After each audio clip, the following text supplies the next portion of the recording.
നമസ്കാരം.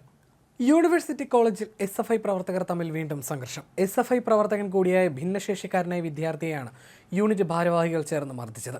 കോളേജിലെ യൂണിയൻ റൂമിൽ കൊണ്ടുപോയി ക്രൂരമായി മർദ്ദിച്ചെന്നും ഭീഷണിപ്പെടുത്തിയെന്നുമാണ് പരാതി.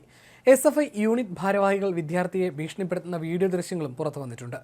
തല്ലാനായി വിദ്യാർത്ഥിയെ വെല്ലുവിളിക്കുന്നതും ഈ വീഡിയോയിൽ കാണാം.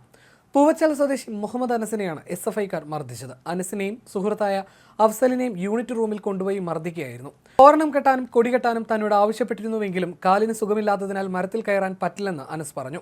അപ്പോൾ നിനക്ക് പ്രാദേശികമായി പ്രവർത്തിക്കാൻ അറിയാമല്ലോ എന്ന് പറഞ്ഞ് അസഭ്യം പറഞ്ഞു. തുടർന്ന് തന്റെ വൈകല്യമുള്ള കാലിൽ ചവിട്ടുകയും മുഖത്ത് മർദ്ദിക്കുകയും ചെയ്തു. യൂണിറ്റ് സെക്രട്ടറിയാണ് മർദ്ദന വിവരം പുറത്തു പറഞ്ഞാൽ 2 കാലും വെട്ടിക്കളയുമെന്ന് ഭീഷണിപ്പെടുത്തിയത്.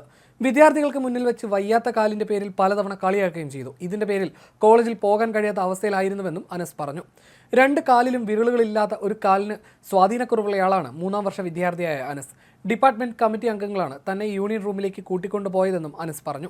നാട്ടിൽ DYFI യൂണിറ്റ് അംഗം കൂടിയായ അനസ് കോളേജ് അഡ്മിഷൻ എടുത്ത സമയത്ത് പ്രാദേശികമായ പാർട്ടി ഇടപെടൽ ഉണ്ടായ ശേഷം തന്നോട് കോളേജിലെ പാർട്ടി ഭാരവാഹികൾക്ക് വ്യക്തിവൈരാഗ്യം ഉണ്ടായെന്നും അനസ് പറഞ്ഞു. ആദ്യമൊന്നും പ്രശ്നമുണ്ടായില്ലെങ്കിലും പിന്നീട് തന്നോട് ഓരോ കാര്യങ്ങൾ പറഞ്ഞ് പ്രശ്നമുണ്ടാക്കി. തനിക്ക് മർദ്ദനം നേരിടേണ്ടി വന്ന കാര്യം CPM ജില്ലാ സെക്രട്ടറിയെ അറിയിച്ചുവെന്നും നിയമ നടപടിയുമായി മുന്നോട്ട് പോകാൻ പറഞ്ഞുവെന്നും അനസ് കൂട്ടിച്ചേർത്തു.